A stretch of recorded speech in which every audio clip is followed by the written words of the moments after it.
Ecclesiastes 3 says, "There is a time for everything, and a season for every activity under heaven. There is a time to be born, and a time to die, a time to plant, and a time to uproot, a time to kill, and a time to heal, a time to tear down, and a time to build, a time to weep, and a time to laugh, a time to mourn, and a time to dance, a time to scatter stones, and a time to gather them, a time to embrace and a time to refrain, a time to search and a time to give up, a time to keep and a time to throw away, a time to tear and a time to mend, a time to be silent and a time to speak, a time to love and a time to hate, a time for war and a time for peace." And it is now my time to welcome you all to our church today. I'd like to especially welcome those who are joining us for the first time, along with our regular viewers.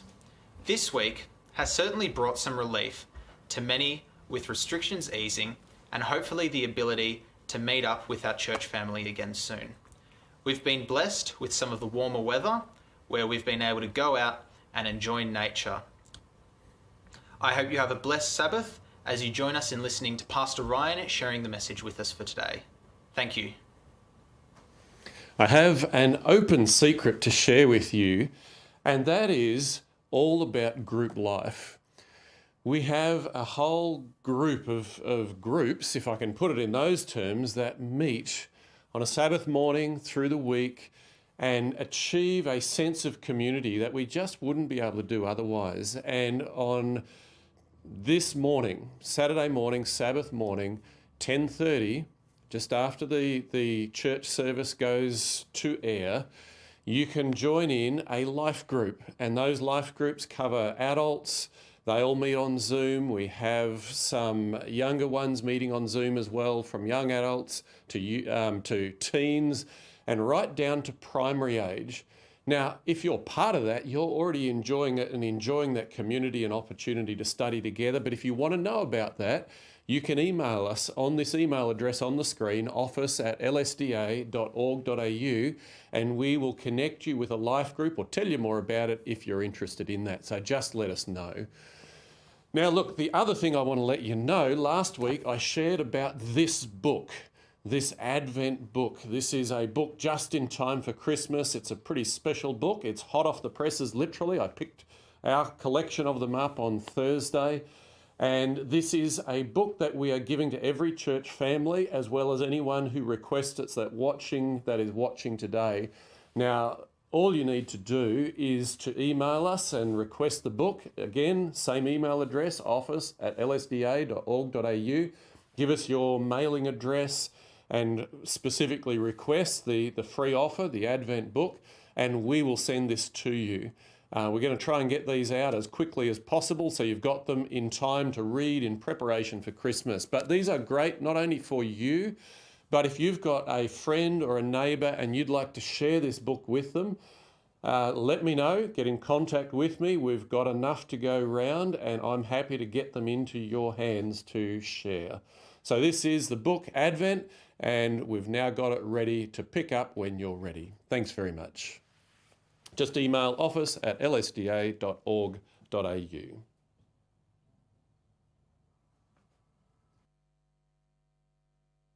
Please join me as we bow our heads in prayer. Dear Lord, we'd like to thank you for keeping us safe all this week, and thank you for the Sabbath day that we're able to gather together as a community online and to seek you in worship. We thank you for the great week we've had. Thank you for the weather. It's been a great change to be able to go outside, be in your nature, and to start to get back to normal. We especially ask you to be with all the Year 11 and Year 12 students currently studying and preparing for their VCE exams. We ask you to be with them, give them guidance, and to help them understand the content that they have to learn and know. We ask you that you be with those who are sick or who aren't feeling well. We ask you to put your loving arms around them, to comfort them and to be with them in this troubled time. We ask you to be with us as we go out into this next week. We ask you that we're able to listen, understand what Ryan has to share with us today, and that we're able to use it, implement it into our own lives to help witness for you. We ask that you be with us and that you keep us safe. We ask this in your name. Amen.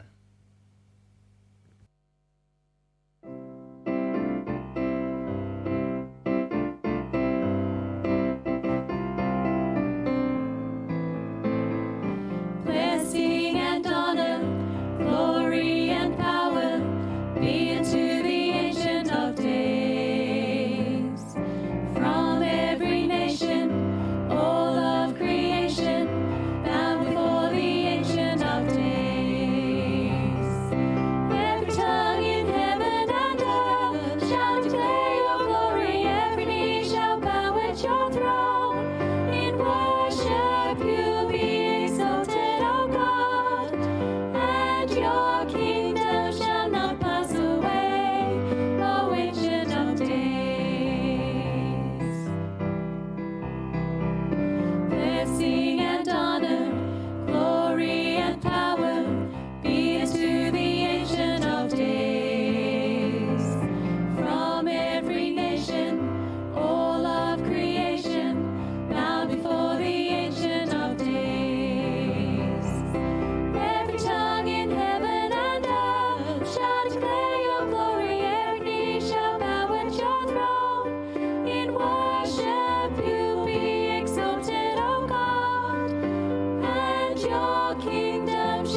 Good morning, Lilydale Church. Did you know that today is Pathfinder Rally Day? And yes, like everything else this year, Pathfinder Rally Day is online, so Pathfinder families should have all got an email with the link to that meeting. But I'm sure that our Lilydale Pathfinders will do us proud today with Pathfinder Rally. Now, look, there's a couple of sad things I do need to share with you, and it is with real sadness that we share that Hans Axelm passed away on Thursday.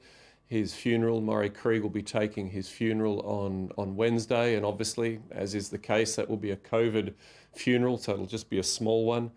And then the other one that we just want you to know that our thoughts are with you. Nerily Hyland's dad, Milton Smith, also passed away on Thursday. So we just want to share that with the church family. But moving on to other things, in terms of coming up over the next few weeks, next week we have a very special church service that you won't get a preacher, but you'll get a collection of preachers. We finish off our Book of Acts study next week. So we're at the penultimate one today, and next week we've got a group of us that'll be discussing what we've learnt from Acts and where it takes us from here. And if you've got some thoughts to share, I'd love it if you would, send me an email, send me a text message, and just let me know what is it that you've learnt out of this study of Acts. A sentence, 2 sentences, 3 sentences, shoot it through to me, and if we can weave that in next week, we'd love to do that. The week after that, well, no, it's actually the week after the week after. So December 4, the Friday night at 8 p.m, we have a communion service planned. So it's a special Friday night communion service. We'll hope you'll join us for that. And then the Sabbath morning of December 5, we're going to be sharing some testimonies. And if you've got a testimony that you'd like to share, big, small, whichever it is, please contact me. We'd love to include your story on that Sabbath. And then the final thing that I'd like to share with you today is to do with our Certificate 4 program. So all the diploma students for the summer school, that's all signed up and done and sorted. The Certificate 4 for 2021, that kicks off on February 1. So now is the time to be thinking about it and getting ready for it.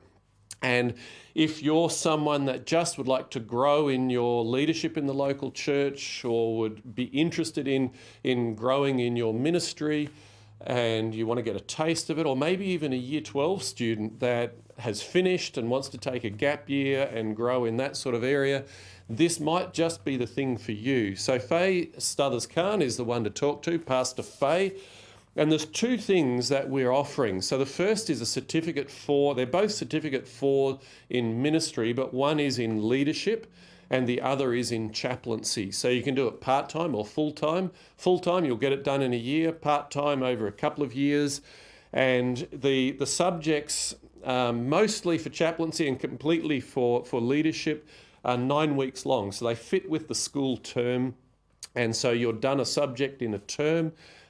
With the chaplaincy, there's some intensives. With the leadership, you can do it at your own pace. It's largely online and you can study that way. But if you'd like to know anything more about it, do get in contact with Pastor Faye. She'd love to hear from you and is more than happy to help you out, give you more information, and if you want to sign up, help you with that as well. So don't forget that. That's the Certificate 4 with our ministry training here at Lilydale Church. So have a great Sabbath. Thanks very much.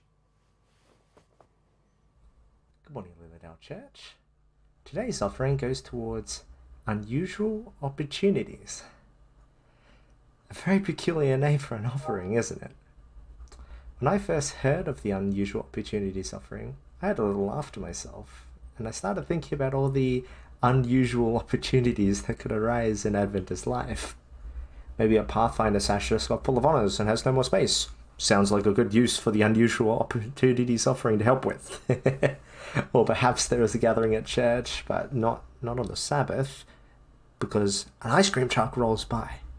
And it's a good thing we have the unusual opportunities offering to help us in a pinch. Now, as nice as some ice cream in a pinch would be, that isn't what the offering contributes towards. Me, being the good student I am, I did some research and discovered that this offering has a global scope. The unusual opportunities offering is for when a crisis hits and needs to be dealt with quickly. There was a very good use found for these funds just last year, where in the former Soviet Union, school buildings were crumbling and in desperate need of repair. The Adventist Church was quick to respond and able to give $1 million to fund this crisis, allowing for an Adventist education for many who would have otherwise not received it. So that's what today's offering is going towards. And who knows, maybe these funds will go to particularly good use when the next crazy crisis happens. Maybe there'll be, a deadly pandemic that spreads across the globe and an unusual opportunity presents itself from within that. Who knows? So appearing on the screen now is information on how to give your offerings today. On the left side are details for those who attend Lilydale Church. You have e-giving details so that you may donate online, and the direct deposit that you can use. If you have any issues, Peter Lynch's details are there also and can be used for help. On the right side are details for those who attend other churches. You have e-giving details, once again, and a different direct deposit for you to use. We ask all of you to please give generously, and I wish each and every one of you a very happy Sabbath. Good morning, kids. Before we start, I want to remind you that our awesome IT team hides some animals somewhere on the set every single Sabbath. So today, while you're watching the sermon, you look for a tree kangaroo, a koala, and an echidna that are hiding today. In our series on Acts, we are looking at how the Apostle Paul used his influence and his life to share Jesus with other people. Today's story is about a little girl called Amy Carmichael. She grew up in Ireland in a very wealthy home, and when she was 3, she had everything a little girl could possibly want except for one thing. That one thing was brown eyes. She wanted blue eyes like some of her friends had, and all she had were brown. So she went to bed one night and she prayed earnestly that God would change her eyes to blue during the night. When she woke up in the morning, she ran to the mirror and had a look and was very sadly disappointed because her eyes were still brown. Her mum gave her a cuddle and said, "Amy, God has given you brown eyes for a reason." Amy wasn't convinced, but years later in her adulthood, she remembered her mother's words.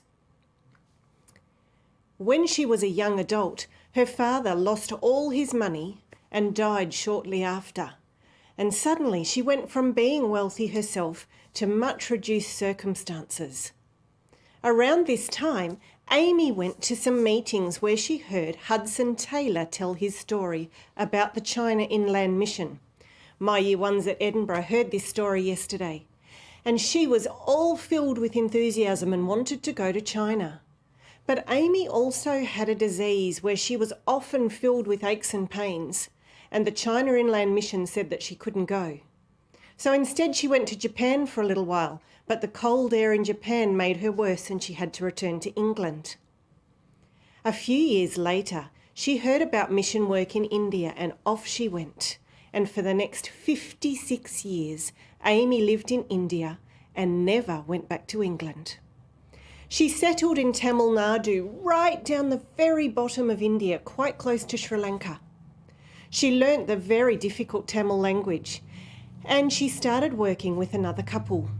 She would go out and she'd evangelise to Indian women anywhere she could, often meeting at wells where the women were busy drawing water for their families. One day at a well, a little girl, 7 years old, named Preena, heard Amy talking about the love of Jesus. That night there was a banging at Amy's door, and this little 7-year-old girl was there. Take me in, she cried. "If you send me back, they will kill me." Amy took the little girl in and discovered that this little girl had been sold by her mother to the temple. She discovered that there were many children like this in India. She didn't know what to do. She had given up on having a family of her own because she was working for Jesus. But Jesus had sent her this child who begged for her to stay. Amy put her arms around her and loved her and fought very hard with the temple authorities to keep her. Amy always in India dressed like this in a sari. She never wore Western clothes again. And when she discovered that there were children who needed her help, she would get dark coffee and she would rub it all over her arms and her face to blend in a more Indian skin tone. Her eyes that she had once so despised were now her saving grace, because with dark hair and brown eyes and coffee-stained skin, she could pass as an Indian woman. She would enter the temples and she would look for a child that was obviously a temple child. She would hide them in the skirt of her sari and rapidly leave, and therefore rescue them. In her 56 years in India, she rescued more than 1,000 children from slavery. 2 years before her death, temple slavery was banned in India. Amy's life made a huge difference, and even now, the school that she started and the orphanage still remains, and it is run by the grandchildren and great-grandchildren of those first 1,000 children that she rescued. Your life can make a difference. Something that Amy used to say was this: you can give without loving, but you cannot love without giving. Happy Sabbath.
trust in the Lord.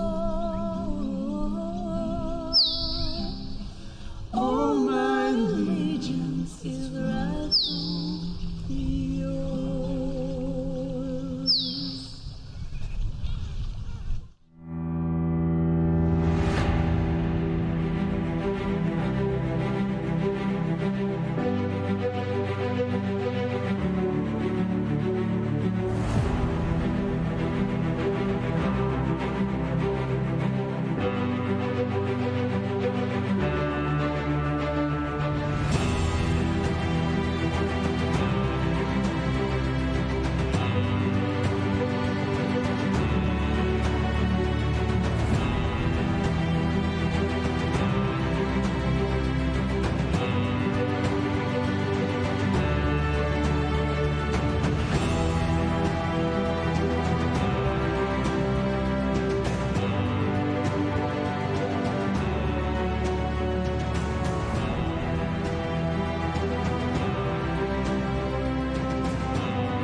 Good morning, Lilydale Church. It's good to be with you all this morning. I want to say a big thank you to everyone who's participated in this morning's church service. Rosie, I love that story. It was just gold. Everybody here loved it. There's hope for somebody with coffee-colored skin and brown eyes. I love it. But anyway, it's good to be alive. It's a beautiful day. I've got this morning's message. I want to welcome all of you who are visiting with us and all of our regular viewers. It's good to be with you. And as Darren mentioned, this is our second to last message in our series in Acts. It's been long, but I have enjoyed it so much. Today, we're going to look at Paul's final trip to Rome. And I've entitled this message, Influence and Power. It's an interesting title for a sermon, but when you look at Paul in this particular journey, he is not preaching large sermons like we've come to be accustomed to him doing. In fact, he's going to have an impact for the kingdom through his quiet influence. And I think there's a powerful statement there for you and I to be similar throughout the course of our life.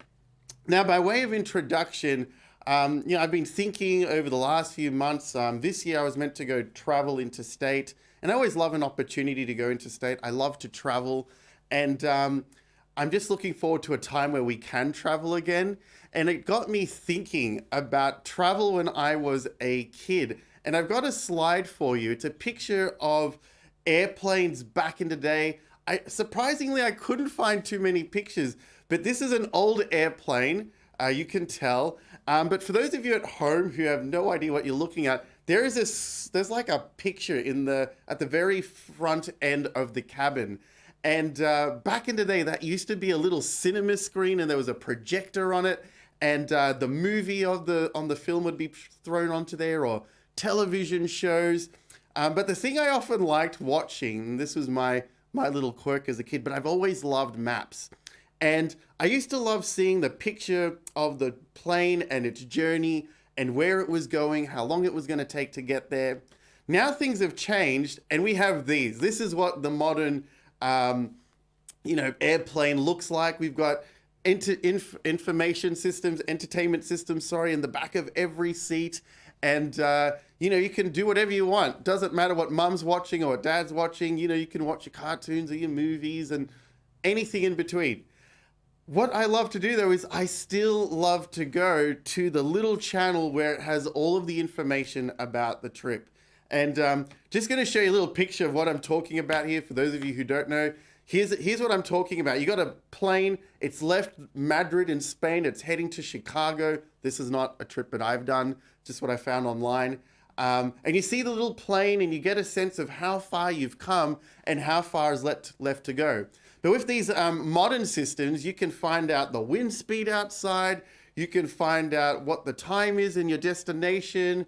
You can find out what the temperature is going to be. And I love, love, love it. About 2 hours before the end of the trip, I'll usually start to fill out the custom forms if we're overseas and make sure everything's ready and start to pack all of the things back into the bags.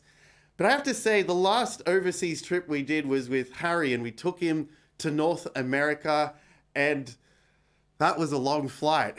That was really long. And I found I kept going back to that little map to just find out, when are we going to land? When are we going to land? How long is it going to be? And Harry wasn't the only little 2-year-old at the front of the plane with us. There were about 4 other families, and it was just crying, and it was just not fun. And families who were told they were going to have these seats, it just was not pleasant. And so, I think it's about a 14, 15-hour flight. We just couldn't wait for this thing to be over. But friends, by comparison, the journey that Paul takes in today's message, let's just have a look at the map. To cover this distance, and you see all of the little arrows, it shows you where he goes. He starts his journey in the province of Judea in the Roman Empire to get to Rome. Now, I've traveled this area in the world, and it takes only about 2 hours to do a flight, even less to do from Rome to say Tel Aviv today. This trip that we're looking, this journey that's on your screens right here, would have takes Paul over 3 months in the harshest conditions known to man. And it just makes me appreciate the technology we have today and how we're able to travel. And friends, we're going to look at Paul's final trip, and it's unlike any other trip. It's a trip that is going to involve many hardships. And just from the outset, I have to share with you, you get a strong sense that somebody doesn't want Paul to get to his destination. It's not implicit in this text, but you're sort of seeing it at every turn. There's something that's slowing him down. Friends, I really think, 2020 hasn't been a great year. And there's a saying talking about weathering the storms of life. And 2020 has definitely thrown a prolonged storm. And I really think by diving into this message, these chapters in chapter 27 and 28, we can have an appreciation of how we can weather life's storms as Paul did in a literal sense. So we're going to start, and if you have your Bibles, we're going to read in verse 1 of chapter 27. And it goes like this.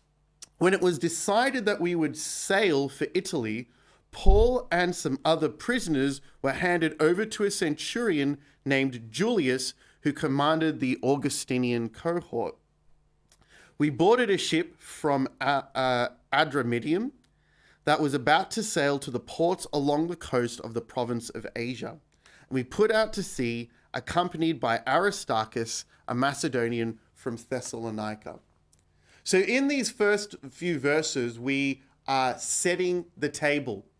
We are setting the table for who is coming on this journey.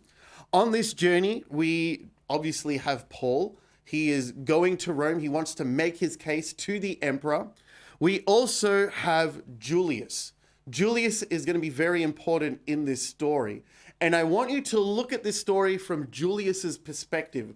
What does Julius see a Christian as being? What does Julius understand a Christian to be based on the actions of Paul? Not only do we have Julius, but we also have the accompanying soldiers that will escort Julius and Paul, okay? We also have a man called Aristarchus. And not a lot is mentioned about Aristarchus in the book of Acts. We just see him as being a person from time to time who's there to support Paul. Colossians 4 verse 10, Philemon verse 24, we are told in these letters that Aristarchus would continue to be a support to Paul through his time in Rome. And this is not the major point of the message, friends, but I think there's something to be said about Christians having community, even through the hardest of times. And I wonder what Paul's final years of life would have been like had Aristarchus not been there. And so here we're introduced to all of the people, And we also have Luke. Luke is going to be on board, and he is going to give us a stellar description of everything that takes place. So we pick up our story in verse 3. And in verse 3, it says, "The next day we put in at Sidon, and Julius treated Paul kindly and allowed him to go visit his friends to be cared for." So right now what we see is the ship had set sail, it's left, it's moving north through Judea. It makes its first stop at a town, and there Julius is kind enough to let Paul hang out with some friends. And you have to ask yourself the question, why is he letting Paul do this? Is it because he's witnessed Paul's amazing character? I don't think that is the answer yet in the story. My belief is maybe perhaps it has something to do with the fact that Paul is a Roman citizen, and Julius, being a centurion, would be the only other the only other Roman on this journey. But we are going to see as the story develops that this relationship between Julius and Paul, I think, it's going to evolve. It's going to take a new flavor. And so they start to head north after this brief break in this little city of Sidon. And we're told that things don't go according to plan in verse 4 and 5. We're told that the winds were contrary to what the captain is hoping for. And this starts to give you a flavor, a sense of things to come. As I mentioned, at every point along this journey, there is going to be some kind of problem that Paul and his ship will encounter. They do eventually make it to where they're headed, and they get to, in verse 6, the city of Myra in Asia. And it says there, the centurion found a ship from Alexandria bound for Italy and put us on board the ship. This is a nice little interesting detail, and I thought I'd put it in there. This is a nice little trivia thing. But most likely the ship that they're on is a trade vessel. And this is a well-worn trade route that Paul and his companions are on. Now, I was trying to find a picture of one of these ships, but I couldn't find one for you. But friends, think the ancient equivalent of a modern freighter. These boats were nothing to sneeze at. These boats, according to my research, could hold 350 tons of grains. Egypt, because of the River Nile, was one of the largest, if not the largest producer of grain in the Roman Empire. And Rome had a taste for grain. And so they would have ships going up and down on this journey to deliver the goods. And so Julius decides to put his prisoners and the people in his care onto this ship. One thing I also forgot to mention on this ship are other prisoners. And the other prisoners, I should have mentioned this earlier, the other prisoners are not like Paul. These prisoners are most likely headed to Rome to enter into the gladiator ring. These are enemies of the state. So that hopefully fills out. That's a little tidbit I forgot to mention.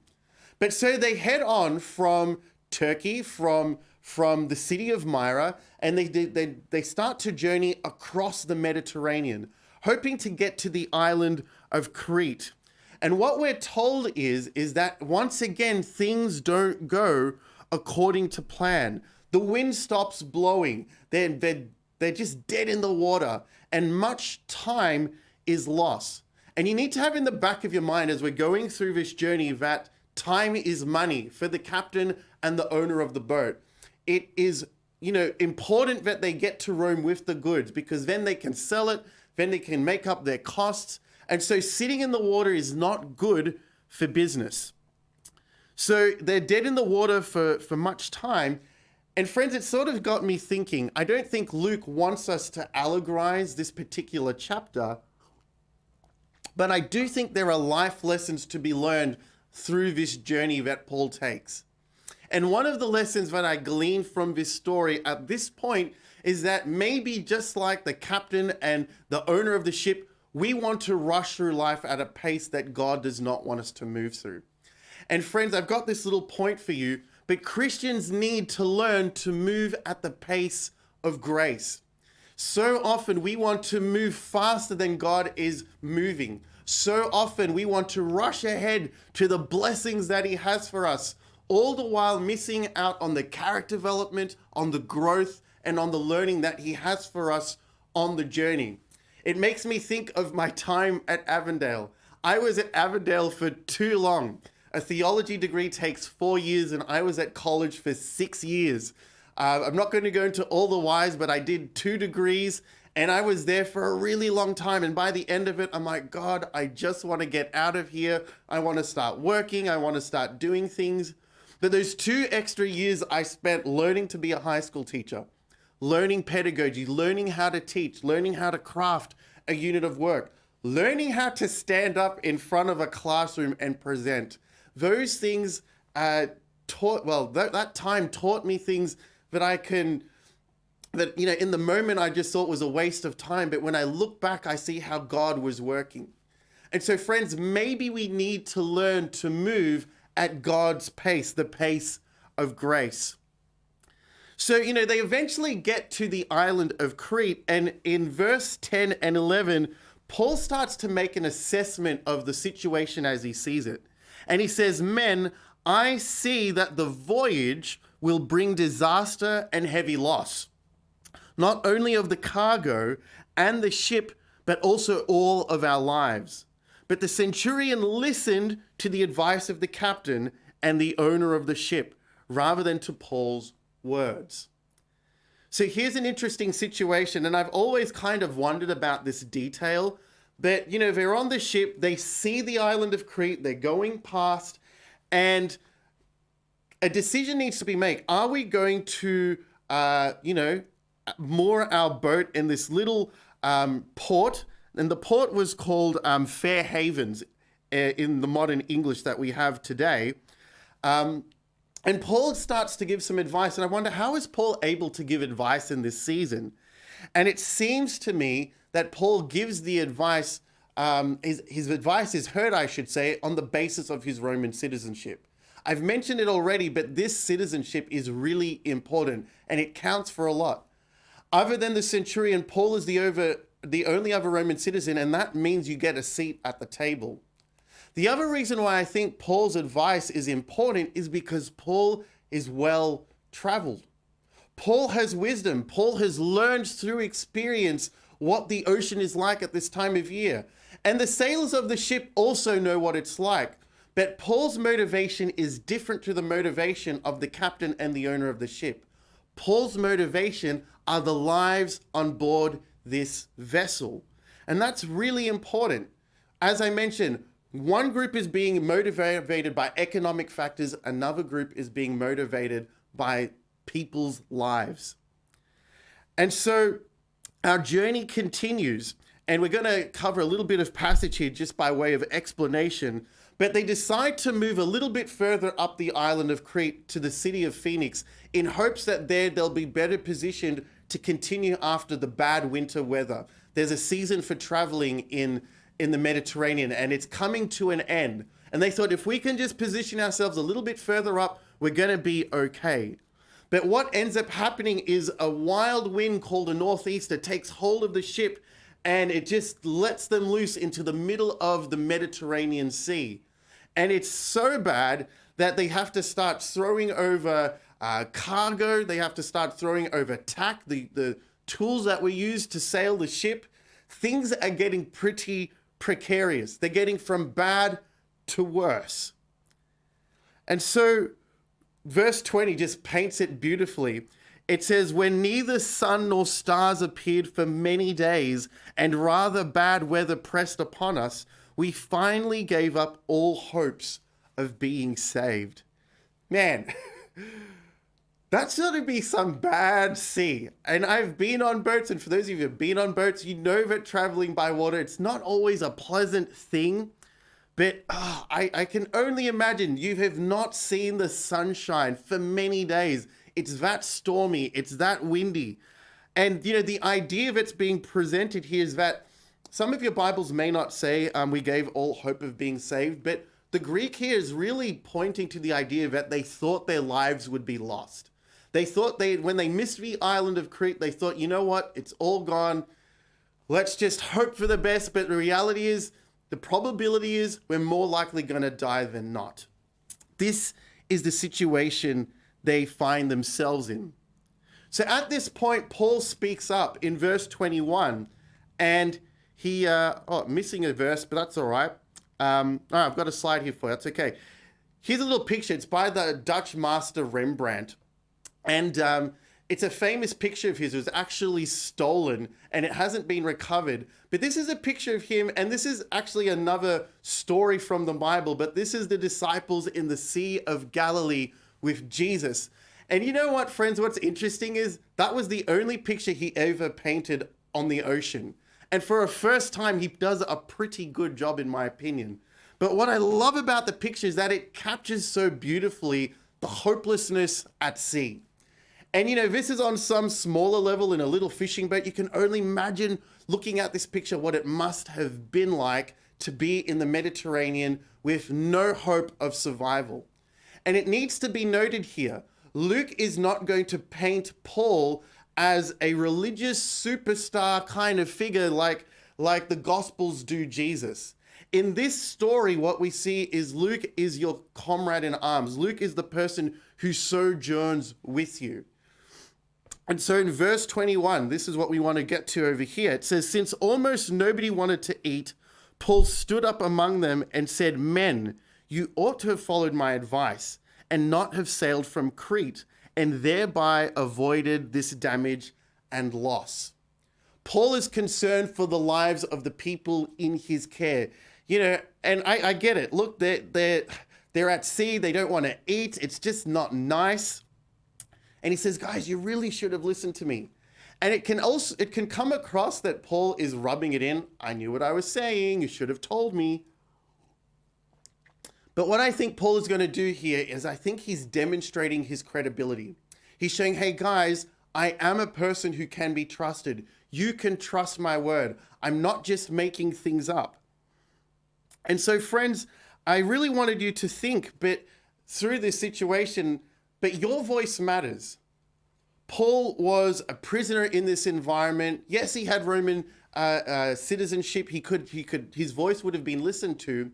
But I find in life so often, for if you're an underling in your work environment, if you're not in management, if you're not in charge, whether it be at church, in your family, in your school, often for those of us who are not in positions of power, authority, responsibility, we are inclined to hold on to our words. Even though we may have information that others don't have, even though we may have received in a supernatural way information from God, I don't know. But your voice matters and your opinion matters. And Paul wants us to see that, I think. No matter what the circumstances, it's worth you sharing what you know. He says, with this in mind, in verse 22, I now urge you to be confident, because not a single one of you will be lost, only the ship will be a loss. So Paul then goes on to give some good news, some gospel, quite literally. He says, you know what? Things are going to be okay. I am confident. And the question I asked myself was, what is the source of Paul's confidence? What is the source of his surety? And friends, I really think it is that Paul is a person of prayer.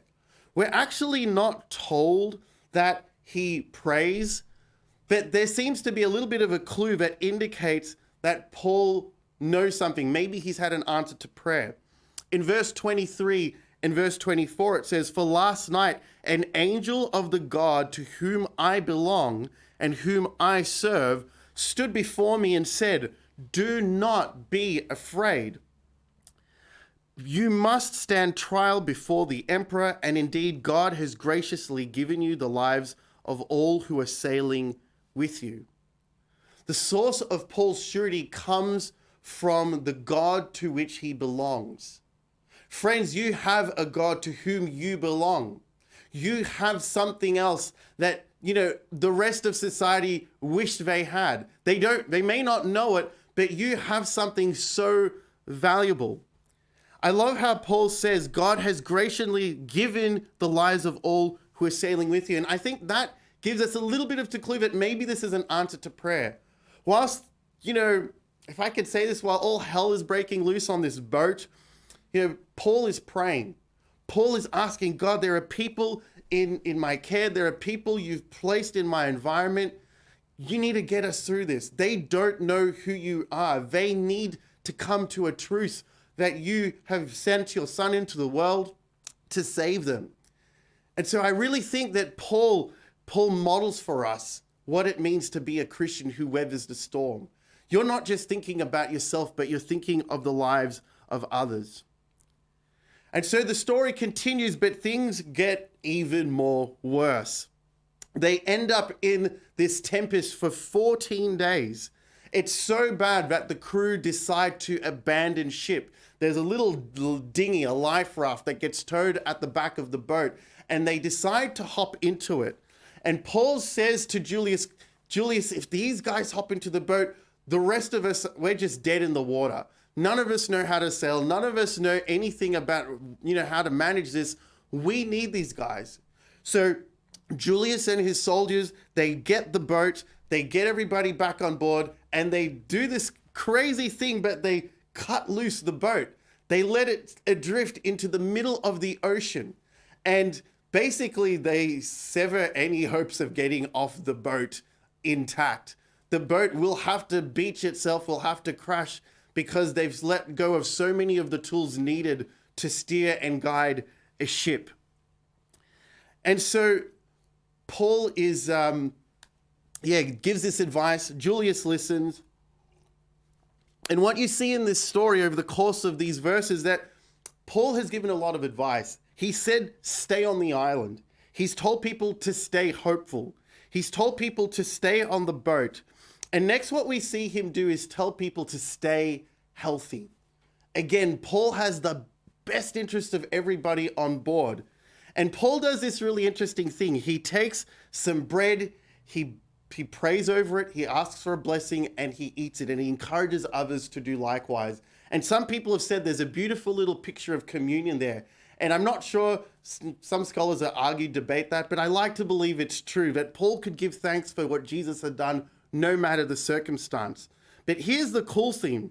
In verse 36, it says, all of the other passengers on board were encouraged, and they themselves also took food. Paul has this beautiful way of encouraging everybody in this of worst situations. The other little detail Luke includes here, which I think is really important, is a very short verse. In verse 37, it says, we were 276 persons on board. And I think now you start to see what is motivating so many of Paul's decisions. It's not just concern for self. To stay on the island, to be hopeful, to stay on the boat, to be strong, to be healthy. All of that is being motivated by these 276 people on the ship. And so, friends, I really want to ask you the question, how do you imagine Paul interacting with these passengers? How did Paul during this season, he's praying, I think, but I suspect that Paul would have been visiting all of these people, being encouraging, being helpful, making sure that the Spirit stays strong in these people, to not give up hope. And I definitely think that there is an application for all of us here to do similar in this situation we find ourselves in. We too are to be people who bring hope to life's worst situations. And so we continue our story. And in verse 4, we see that they finally get to the island of Malta. Things have been worse. They've cut the anchors loose. They've spotted an island. And they get onto this island. It says, when the natives saw a creature, there's a snake, hanging from Paul's arms, they said to each other, this man must be a murderer, because even though he has escaped from the sea, justice has not allowed him to live. So they've made it to this island. And like I said, Paul's journey is just incredible. This pastor's heart, which Paul has, he's caring for people. They get onto the island. He decides to collect driftwood and help make a fire. The Maltese are very friendly. And then a snake comes out and bites and attaches to his arm. And these good-natured Maltese, which the Bible tells us, they actually think this guy must be really bad. And it seems that Paul can read between the lines, and he just shakes the snake off into the fire and carries on like nothing happened. And you get the sense that these people must have been so baffled. They must have been so awestruck by this guy. They actually think he's a god. Truth is, he's not. We know who Paul is. But Paul won't actually tell them he's not, like he has in other parts of the Bible. He is going to let his actions speak louder than his words here. And so Paul and the soldiers and everybody else, they stay on this island for a little over 3 months, and Paul comes to shine. It turns out that the ruler of the island is a really lovely guy, Publius, and his father gets ill. Paul comes over, prays over him, and he's healed. And the rest of the island hears, and they bring all of their sick. And Paul continues to pray, and there's many healings. And this mighty work for God is done in these 3 months that they're on the island of Malta. And it's this really beautiful little detail of the story. Interesting little fact, we had Maltese neighbors, and they told us that there are more Maltese people in Melbourne than there are in Malta. How incredible is that? But anyway, so the story continues. They eventually get off the island of Malta, and the Maltese just love Paul and what he's done, so much so that they just give them all the things they need to make it to Rome. So they head to Rome. This is the last leg. And it's a really beautiful picture here. Along the way, word gets out that Paul is coming. And I wonder if Julius had done this route before. He's not used to any particular fanfare. Maybe people were spitting and, cussing out these prisoners, enemies of the state. But Julius sees something different. As they go from place to place, Paul is greeted with this overwhelming demonstration of love. Verse 15 is the last demonstration of that, and I thought I'd share it with you. It says, the believers there had heard that he was coming, and they came as far as the Forum of Appius and the 3 taverns to meet us. This is just outside of Rome. When Paul saw them, he thanked God and took courage. And this is kind of where we finish before our final look into Acts next week. But friends, as I said to you at the beginning of this message, let's look at this story from the perspective of Julius. Let's look at this story from the perspective of the prisoners that were with him and of the soldiers. What have they seen? What have they learned? What does it mean to be a Christian? That's the question. What is Paul's legacy on his travel companions? Well, here's what they've seen. They've seen somebody who cares. They've seen somebody who is generous. They've seen somebody who has great wisdom in the face of danger. They've seen someone who has divine favor with the gods. They've seen someone who is beloved by his community and can develop love in a community that is complete strangers to him. They've seen somebody, I believe, they want to be like. We don't know what happens to Julius beyond this story. Church tradition has a few ideas, but I didn't want to include it because it's a lot of conjecture there. But friends, I really like to believe that these 3+ months Paul spends at sea had a profound impact. As Paul went through this most ferocious of storms, he had an impact on his travel companions. Friends, we have been in a storm of sorts. What has your impact been? What has your legacy been on the people in your life, in the people in your workplace, in your family, in your community? Friends, I believe the Bible tells us things are going to get progressively worse before Jesus comes back.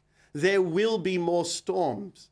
But what that tells me, friends, is that there will be more opportunities for new Pauls to arrive. People who are going to be level-headed in the face of, unforeseen, difficulties and unforeseen problems. It's just going to get worse. But faith in God makes the difference.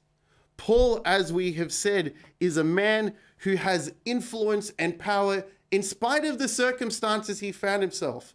You would think that Paul was powerless. And so, friends, right now, I want to pray over our church that everybody listening can be a person of influence in spite of the power they feel they may not have, that we can continue to be influential for God no matter the circumstances. So bow your heads with me as we pray.